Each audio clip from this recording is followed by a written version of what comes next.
Setting your starting lineup for week number 2 is kind of difficult for the tight end position. Luckily, SI fantasy analyst here, Michael Fabiano, is here to help.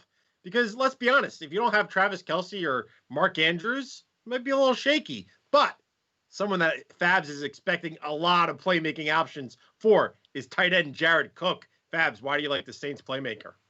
Well, let's look at the numbers, okay? He had 5 catches for 80 yards last week. He's now had at least 84 yards or a touchdown in 6 of his last 7 games dating back to last year. He's going to see more opportunities now that Michael Thomas is going to be out for several weeks with that high ankle sprain. This is a revenge game against the Raiders, and DK Sportsbook has the over-under at 50.5, so there's going to be a lot of points scored on Monday night. I also like Hunter Henry against the Chiefs. He was a stardom for me last week, had a nice game, 5 of 8 targets hauled in, 73 yards. And I like the matchup against Kansas City. Henry has scored 14-plus fantasy points in both of the 2019 matchups against the AFC West foe. And, oh, by the way, the Chargers are an 8.5-point dog, which means they could be throwing the ball a lot in the second half. And for the tight ends that you don't like this week, who are they and why? Remember who my preseason pro bust was?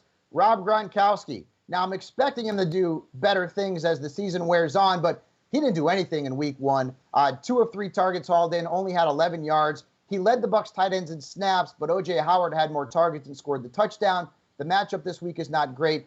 Carolina held Darren Waller to just 45 yards in week 1, so Gronkowski is a fade for me. Same thing with Jack Doyle, only 4 targets last week. Phillip Rivers was looking to his running backs an absolute ton. 44% of his pass attempts went to running backs in week 1. So while Doyle played 54 snaps, he wasn't involved in the passing game very much. He's got a tough matchup this week against the Vikings. They gave up an average of just over 10 points per game to tight ends last year. So Jack Doyle's a guy you need to put on your bench. Great insight as always, Fabs. We appreciate that. We can check out your week 2 player rankings and more fantasy analysis from the best fantasy football players in the world by getting that SI Fantasy Plus membership. It's just $14.99 a month. Go to si.com/fantasy.